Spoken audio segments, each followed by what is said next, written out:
आओ साईं। ओम श्री साईं नाथाय नमः। मैं समझ सकता हूँ तुम्हारा दुख और तुम्हारा गुस्सा, लेकिन इन चीजों से तुम हार नहीं मान सकते। जीवन में उतार चढ़ाव तो आते रहते हैं। समय अगर आज बुरा है तो कल अच्छा भी आ जाएगा। तुम्हारे साथ बुरा हुआ है ना, तो अच्छा भी बहुत जल्दी हो जाएगा। और जिसने तुम्हारे साथ बुरा किया है उसे उसके कर्मों का फल भी अवश्य ही बहुत जल्दी मिल जाएगा। तुम अपने हर रिश्ते की कद्र करो। कुछ रिश्तों में तुम्हारे मन मुटाव आ गया है, मैं ये जानता हूँ, लेकिन मैं तुमसे यही कहूँगा कि वक्त दो इन रिश्तों को, खुद को भी वक्त दो। और अपने ये जो रिश्ते टूट रहे हैं उन रिश्तों को बचाओ।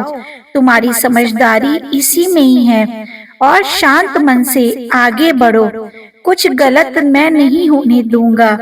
तुम्हारे हर रिश्ते की डोर तो मेरे हाथ में ही है, तुम्हारे बाबा के हाथ में है। फिर मैं तुम्हारे साथ गलत कैसे कर सकता हूँ?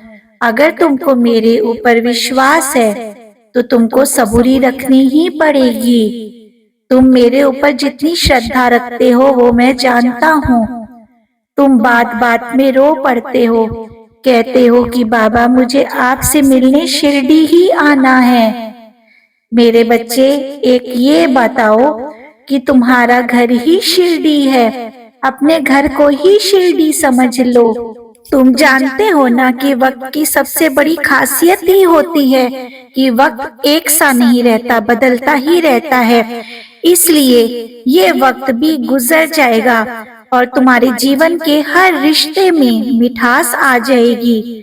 ये जो तुम्हें खालीपन आजकल महसूस हो रहा है ना तुम्हारे अंदर, वह जल्दी मैं दूर कर दूंगा।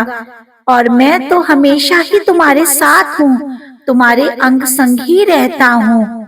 अपनी कद्र करो, तुम अपना ख्याल करो। जीवन में सफलता पाने के लिए तुम्हें जो जो चाहिए वह तो मैंने तुम्हें सब दिया है ना। बुद्धि, हिम्मत और अच्छी सूझबूझ।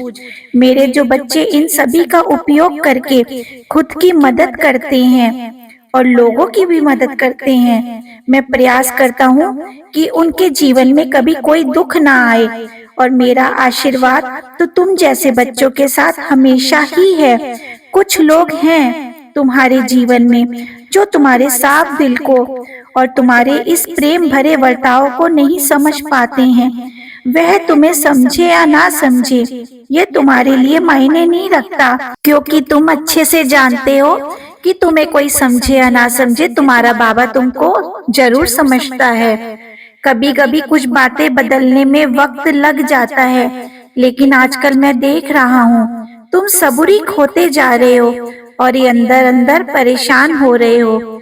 चिंता मत करो, किसी चीज के लिए तुम प्रार्थना कर रहे हो ना, तो वो जल्दी ही प्रार्थना मैं कबूल करने वाला हूँ। मैं तुम्हारी प्रार्थना स्वीकार कर रहा हूँ और तुम्हारी अब इच्छाएं पूर्ण होने वाली हैं।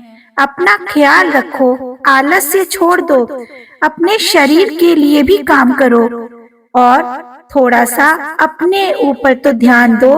अपने आसपास जिनको तुम्हारी जरूरत है उनकी भी सेवा करो। आज मेरा दिन है, समय निकाल के हो सके तो मेरे पास आना, मेरे मंदिर में आना। मंदिर ना आ सको तो मेरा नाम लेते रहना, मैं तुम्हारे साथ ही खड़ा तुमको मिलूंगा।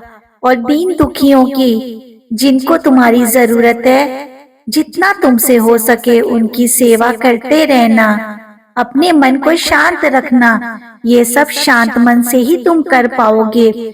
मैं तुमको हमेशा कहता हूँ कि सब बातों के लिए वक्त होता है और यदि तुम वक्त का सम्मान करोगे तो वक्त भी तुम्हारा ही सम्मान करेगा। अपनी जिंदगी को आसानी से जीना चाहते हो ना, तो सिर्फ एक ही उपाय है, वह है मेरे दिखाए रास्तों पर चलना, मेरे आदेशों का पालन करना। बस इतना करोगे ना तो देखना कैसे तुम्हारी जिंदगी आसान हो जाएगी। क्योंकि जब मेरा भक्त वह ये सब करता है जो मैं चाहता हूँ, तो उसके जीवन में उसे मैं वही देता हूँ जो वो चाहता है। अगर तुम कुछ भी कमाना चाहते हो तो पहले अपने रिश्तों में धन कमाओ, क्योंकि कोई भी रिश्ता अगर नाराज हो जाए या कोई भी रिश्ता टूट जाए तो फिर उससे बड़ा नुकसान कुछ नहीं होता। असली धन तुम्हारा घर परिवार और तुम्हारे मित्र होते हैं। चलता हूँ मेरे बच्चे, अपना ख्याल रखना। मेरी बातों को ध्यान से समझना। तुम्हारा बाबा तुम्हारे साथ हमेशा ही खड़ा है। तुम्हें दुख जरूर होता है कि तुम्हारा बाबा जा रहा है, लेकिन तुम्हारा बाबा तुम्हारे पास ही रहता है हमेशा।